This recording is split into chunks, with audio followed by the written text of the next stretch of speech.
अस्सलाम वालेकुम नाज़रीन, कल्याण न्यूज़ सां गॾु मां आहियां सारंग लतीफ़। सभ खां पहिरीं नज़र विझंदासीं अॼु जी अहम ख़बरुनि ते।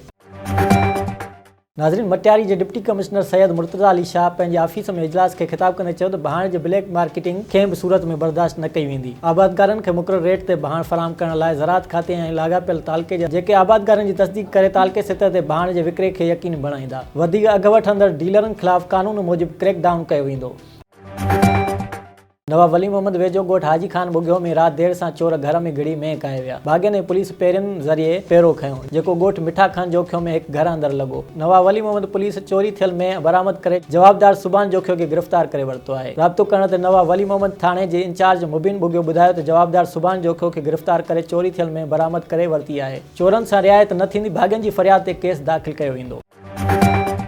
टनोजाम सिंध ज़रई यूनिवर्सिटी जे शाह लतीफ़ ग्रुप पारां मुबैना तौर ते 1 खां 15 ग्रेड जे मुलाज़मनि जे अकाउंट मां कटौती ऐं फ़ौती कोटा जा आर्डर 6 महीना गुज़रण बावजूदि न ॾियण ख़िलाफ़ मुलाज़मनि ॿिए ॾींहुं बि बुख हड़ताल क़ाइमु करे एहतजाज जारी रखियो। इन मौक़े ते मुलाज़मनि अब्दुल हई भुट्टो, सिकंदर सीलरो, सलीम चांडियो, खावर महमूद, रऊफ़ चांडियो, गयान चंद, आसिफ अबड़ो ऐं ॿियनि चयो त चूंडियल बॉडी जी यूनियन अॻवाननि पंहिंजी ज़ाती मफ़ादनि सबबि वाइस चांसलर सां मिलीभगत करे मुलाज़मनि जे हक़नि खे गज़ब करे चुकी आहे। यूनिवर्सिटी में फंड न आहिनि, पूरो इदारो खसारे में पियो हले। मथां वरी चूंडियल यूनियन जा अॻवान एतिरे वक़्त में हिकु बि कमु न करे सघिया आहिनि। रिटायर्ड माण्हुनि सां माटेली मां वारो सलूक कयो पियो वञे। असां फ़ाक़ाकशी वारी ज़िंदगी गुज़ारे रहिया आहियूं। हिननि वज़ीर आला सिंध यूनिवर्सिटी जे वाइस चांसलर ॿियनि खां मुतालबो कंदे चयो त मामले जी जांच कराए यूनियन ख़िलाफ़ कार्रवाई करे असांजा जाइज़ मसइला हल कया वञनि।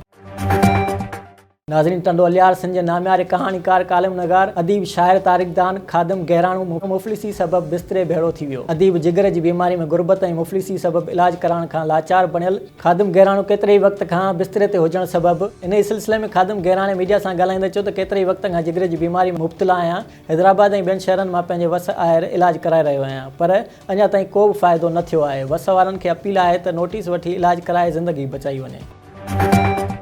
मलीर में केमिकल फैक्ट्री जे तेज़ाबी नाले में सड़ी फ़ौत थींदड़ चईन पुरियतन शिराज ख़ासकेली, गुलाम हुसैन ख़ासकेली, सुपरवाइज़र मोहम्मद इमरान ऐं शहरियार जा मड़ मिटी मां हवाले कया विया। जनाज़े नमाज़ में मुस्लिम लीग नून जे अॻवान क़ादिर कलमती, समाजी अॻवान ख़ुदाॾिनू शाह, फैज़ हिस्बाणी, एडमिनिस्ट्रेटर नूर हसन जोखियो, इमदाद सिंधी, साफ़ इसामी मोमिन समेत वॾी तइदाद में माण्हुनि शिरकत कई। फैक्ट्री जे अमलदारनि जो वारसनि सां ॻाल्हियूं जारी आहिनि ऐं वारसनि सां सूबाई वज़ीर सईद गनी, साजिद जोखियो, राजा रज़ाक ऐं ॿियनि राब्तो करे इंसाफ़ जी पक ॾियारी आहे।